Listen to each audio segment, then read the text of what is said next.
Hello everyone and a very very good morning to all of you. मेरा नाम है निमिषा बंसल और ये सेशन आप सभी के लिए बहुत इंपॉर्टेंट है अगर आप किसी भी ऐसे एग्जामिनेशन की तैयारी कर रहे हैं जिसमें इंग्लिश आती है। तो स्टार्ट करते हैं वोकैबुलरी के साथ और आज का पहला शब्द जो कि बहुत बहुत इंपॉर्टेंट है and the word is metal. Metal word का मीनिंग क्या होता है? मेटल वर्ड का मीनिंग होता है कि आपके अंदर वो पावर कितनी है, आपके अंदर वो डिटर्मिनेशन कितना है। जब आप किसी से लड़ रहे हो, कोई कंपटीशन की तैयारी कर रहे हो, तो आपके अंदर वो डिटर्मिनेशन, आपका रिजॉल्व, आपकी पावर, आपकी स्ट्रेंथ, वो सब क्या है? वो सब आपका मेटल है। पार्ट ऑफ स्पीच क्या हो गया? नाउन दिलेरी कह सकते हैं आपकी, आपका रिजॉल्व, फोर्टिट्यूड। फोर्टिट्यूड में रूट वर्ड क्या है बेटा? फॉर्ट। फॉर्ट रूट वर्ड का मीनिंग क्या होता है? स्ट्रेंथ। तो फोर्टिट्यूड का मीनिंग क्या हो गया? स्ट्रेंथ। अच्छा, इसी से याद आया, मैं आप लोगों को रोज टॉप 220 रूट वर्ड्स के शॉर्ट्स दे रही हूँ। रेगुलरली 8 बजे आ रहे हैं यूट्यूब पे। आप लोग देख रहे हो ना वो सारे के सारे शॉर्ट्स, और सॉरी, और वो रूट वर्ड्स को नोट डाउन करते हुए चल रहे हो ना? बहुत इंपॉर्टेंट है। चलो, एंटोनिम्स क्या हो गए? एपैथी। एपैथी का मीनिंग क्या होता है? कोई भी फीलिंग्स ना होना। इसमें रूट वर्ड क्या है? पैथोस। पैथोस का मीनिंग होता है फीलिंग्स। अब ए लग गया, इसका मतलब क्या होता है? ए का मीनिंग होता है नो। तो एपैथी का मीनिंग क्या हो गया? नो फीलिंग्स, कोई भी फीलिंग ना होना किसी के लिए। टिमिडिटी, कमजोरी होना। तो टीम की जो मेटल था, टीम की जो स्ट्रेंथ थी, टीम का जो डिटर्मिनेशन था, उसको टेस्ट किया जब उनको पूरी पूरी रात काम करना पड़ा प्रोजेक्ट की डेडलाइन को मीट करने के लिए। अगला वर्ड कंसीड करना। कंसीड करना मीन्स किसी बात को मान लेना, किसी बात को एडमिट कर लेना, उसको हम क्या बोलते हैं? कंसीड करना। एक्शन की बात कर रहे हैं, पार्ट ऑफ स्पीच वर्ब हो गया। आपने किसी चीज को स्वीकार कर लिया, एक्नॉलेज कर लिया, रिकॉग्नाइज कर लिया मीन्स मान लिया। एंटोनिम्स हो गए, रिफ्यूट कर दिया। रिफ्यूट मीन्स मना कर दिया, डिनाई कर दिया, भाई नहीं मैं नहीं मानता। कंटेस्ट कर दिया, उसके ऊपर सवाल उठा दिया। तो उसकी सबसे अच्छी कोशिशों के बावजूद भी जॉन को इस बात को मानना पड़ा कि उसका जो दुश्मन था वो उससे ज्यादा स्किल्ड था, वो बहुत अच्छा चेस प्लेयर था। ओनस। ओनस के ऊपर डबल स्टार मार्क करो, बहुत इंपॉर्टेंट वर्ड है, एग्जाम्स में बहुत बार आ चुका है। ओनस मीन्स जो मेरे ऊपर रिस्पॉन्सिबिलिटी है, जो मेरे ऊपर बर्डन है, जो मेरे ऊपर भार है, जो मेरा दायित्व है, वो सारी की सारी चीजें क्या है? वो सारी की सारी चीजें मेरा ओनस है। Part of speech noun. Responsibility किसी काम को करने की, ऑब्लिगेशन जिम्मेदारी, इम्पेरेटिव उस चीज को करने की जिम्मेदारी किसकी है? मेरी है। Onus is on me. Antonyms होगा एग्जेम्पशन, भाई छूट है मुझे, इम्यूनिटी है मतलब मुझे छूट है, मुझे कुछ नहीं हो सकता।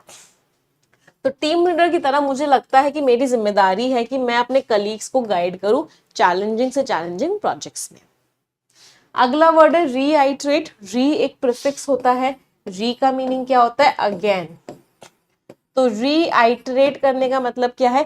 किसी चीज को दोहराना, किसी चीज को दोबारा बोलना जिससे कि लोगों का जोर उस पर जाए, दैट मीन्स रीआइटरेट करना। फिर से एक्शन की बात कर रहे हैं, वर्ब हो गया। तो आप किसी चीज को दोहरा रहे हो, रीस्टेट कर रहे हो, रिकैपिटुलेट कर रहे हो, मतलब बार बार उस चीज को कह रहे हो, बार बार उस चीज को माइंड में लेके आ रहे हो। एंटोनिम्स हो गए कॉन्ट्राडिक्ट करना, उसके खिलाफ बात करना, एनल कर देना, उसको नलीफाई कर देना, उसकी इंपॉर्टेंस को खत्म कर देना। तो वेदर फोरकास्ट ने दोबारा बताया कि चांसेस हैं कि बहुत तेज बारिश हो सकती है पूरे के पूरे वीकेंड में। इम्पोज करना, किसी चीज के ऊपर थोप देना, उसको क्या बोलते हैं? इम्पोज कर देना।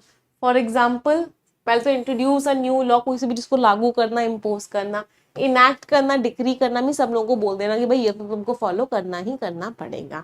इम्पोज वर्ड जनरली टैक्स के साथ आता है, पेनल्टी के साथ आता है, लॉ के साथ आता है, कोई पनिशमेंट के साथ भी इम्पोज वर्ड आ जाता है। Antonyms repeal, rescind, abrogate.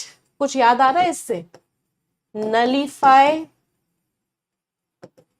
इन चारों वर्ड्स का मीनिंग क्या होता है? किसी चीज को कैंसिल कर देना। फॉर एग्जाम्पल, हमने हिंदू में ही पढ़ा था एब्रोगेशन ऑफ आर्टिकल 370। आर्टिकल 370 को रिपील किया गया, रेस्काइंड किया गया, एब्रोगेट किया गया, नलीफाई किया गया, रिवोक किया गया। बहुत इंपॉर्टेंट सिनोनिम्स है पांचों के पांचों। मीनिंग क्या है? किसी चीज को कैंसिल कर देना। तो सिटी काउंसिल ने नए रूल्स एंड रेगुलेशंस लगाए आउटडोर एडवर्टाइजिंग में। उन्होंने साइज जो है, और जो बिलबोर्ड्स क्या होते हैं, जो बड़े बड़े एडवर्टीजमेंट्स लगे होते हैं ना, उनके साइज को लिमिट कर दिया। अच्छा वर्ब है, एक्शन की बात हो रही है, स्पर के ऊपर डबल स्टार मार्क करो, very important word. Spur means किसी चीज को पुश फॉरवर्ड करना, किसी चीज को एनकरेज करना, प्रोत्साहित करना, मोटिवेट करना, इंस्पायर करना, स्पर करना। एक्शन की बात कर रहे हैं, वर्ब। स्टिमुलेट करना, प्रॉम्प्ट करना मीन्स किसी को पुश करना। एंटोनिम्स हुए रोकना भाई, हिंडर करना, इम्पीड करना, और क्या कह सकते हैं, थ्वार्ट करना, थ्रॉटल करना, कंटेन करना, उसके ऊपर कर्ब लगाना, लिमिट करना, रेस्ट्रिक्ट करना, ऑब्स्ट्रक्ट करना, सबका मीनिंग क्या हो गया, उसको रोकना।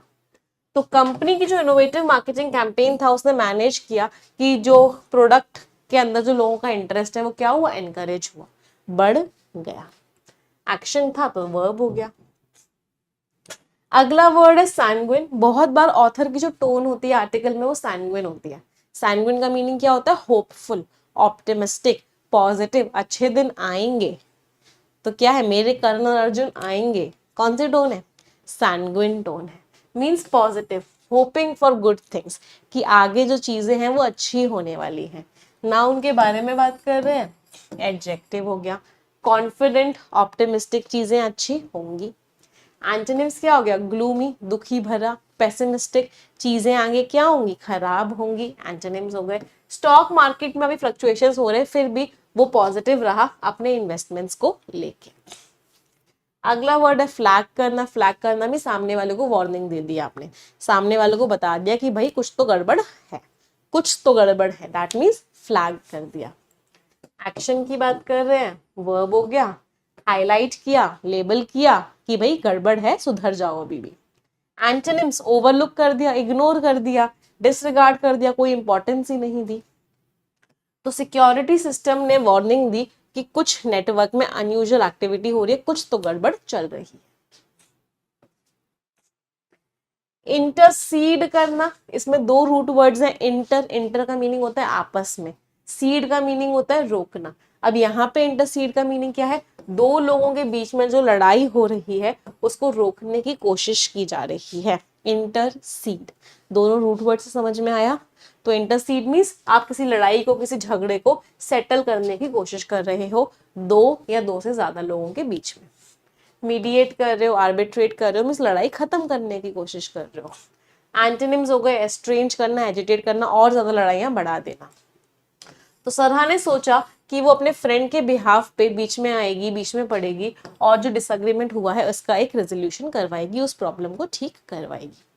रूट वर्ड क्या था इसमें, सीड, सीड, या फिर एक और रूट वर्ड होता है सेस, दोनों का मीनिंग होता है रोकना। और एक रूट वर्ड था इंटर, इसका मीनिंग होता है बिटवीन और अमंग मोर देन टू, दो या दो से ज्यादा लोगों के बीच में। एक्शन की बात हो रही थी तो ये वर्ब था। एलियन, मैम ये तो बचपन से पढ़ते आ रहे हैं, जादू। हाँ, जादू क्या था, एलियन था। तो एलियन मीन्स जो स्ट्रेंज हो, जो फेमिलियर ना हो, जिसको आप नहीं जानते हो, एलियन होता है भाई वो। इसको नाउन की तरह भी यूज करते हैं, इसको कभी कभी एडजेक्टिव की तरह भी यूज कर लेते हैं। That means atypical, outlandish, means आपके जैसा नहीं, आप उसे जानते नहीं हो, आपने उसे कभी देखा नहीं है, एलियन। एंटोनिम्स, फेमिलियर है, रिकॉग्नाइजेबल है, उसको जानते हो, पहचानते हो भाई। तो जो एग्जॉटिक, एग्जॉटिक मीन्स फॉरेन, बाहर का। एक प्रियंका चोपड़ा का सॉन्ग था, I am feeling so exotic, it's hotter than the tropic, ऐसा कुछ सॉन्ग था ये। तो एग्जॉटिक मीन्स जो अपनी कंट्री का ना हो, जो अपने देश का ना हो। तो ये जो प्लांट स्पीशीज है जिसको रेन फॉरेस्ट में डिस्कवर किया गया, वो एकदम अलग लग रही थी, और उसके अनयूजुअल शेप थी, और अलग सा ही उसका कलर था। आगे बढ़ते हैं। अगला वर्ड है कोनंड्रम, इसके ऊपर डबल स्टार मार्क करो, बहुत इंपॉर्टेंट वर्ड है कोनंड्रम। कोनंड्रम मीन्स कोई कंफ्यूजन होना, कोई प्रॉब्लम होना। जैसे आपको कंफ्यूजन है कि मैं मैम बैंक की तैयारी करूं, या एसएससी की तैयारी करूं, या फिर मैं अपने पापा का बिजनेस संभाल लूं, या फिर मैं अपनी जिंदगी एंजॉय करूं, तो you are in a conundrum. Conundrum means a problem that is difficult to deal with, एक डिलेमा है कि इधर जाऊं कि इधर जाऊं, एक क्वांडरी में हो। एंटोनिम्स क्या हुए, सोल्यूशन मिल गया, ब्रेक थ्रू मिल गया। मैम सोल्यूशन मिल गया, अभी तो बैंक की इतनी सारी नोटिफिकेशन आई हुई है, आईबीपीएस पीओ आया हुआ है, आईबीपीएस क्लर्क आया हुआ है, आरआरबी पीओ, आरआरबी क्लर्क तो अभी होके ही चुका है, आरआरबी क्लर्क तो अभी है इनफैक्ट, पीओ वाला होके चुका है, अभी एसबीआई पीओ और एसबीआई क्लर्क भी आना पड़ा है, तो एक सोल्यूशन निकाल लिया। साइंटिस्ट को एक प्रॉब्लम देखी जब उन्होंने एक्सपेरिमेंटल रिजल्ट्स जो है उनकी थ्योरी से कॉन्ट्राडिक्ट किए। उनकी थ्योरी कुछ और थी, एक्सपेरिमेंटल रिजल्ट कुछ और था, दोनों चीजें मैच नहीं करी, तो साइंटिस्ट जो है परेशान हो गए। पार्ट ऑफ स्पीच समस्या है, नाउन है। अगला वर्ड है विक्सिनिटी, लास्ट में ITY लग रहा है, मतलब पार्ट ऑफ स्पीच क्या हो गया, नाउन। विक्सिनिटी मीन्स जो आसपास का एरिया है, उसको हम क्या बोलते हैं, उसको हम बोलते हैं vicinity. The area around a particular place, आसपास का एरिया इज विक्सिनिटी। आपके घर के विक्सिनिटी में क्या क्या है मैम? हमारे घर के विक्सिनिटी में एक नाई की दुकान है, एक बार्बर शॉप है, तो हमारा जो होटल है बहुत अच्छा है, वो बहुत सारे पॉपुलर टूरिस्ट अट्रैक्शंस के विक्सिनिटी में है, मींस उसके पास पास है। समझ आई इतनी वो क्या? एक फ्रेजल वर्ब है drawing on. Drawing on means किसी चीज का इस्तेमाल करके, किसी चीज को यूज करके कोई सोल्यूशन निकालना, कोई कंक्लूजन निकालना, कोई ऐसी चीज निकालना जिससे आपकी मदद हो, उसको क्या बोलते हैं, drawing on. Using information or your knowledge of something to help you do something, you draw on that. Walk the talk means जो बोल रहे हो उसको करके भी तो दिखाओ। Please walk your talk means जैसा बोलते हो उसको एक्शन में भी लाके दिखाओ। Putting your words into action, ये दिखाओ कि जो आप बोल रहे हो उसको आप कर भी सकते हो। Clear vocabulary? सभी को मजा आया वोकैबुलरी पढ़ने में? चलो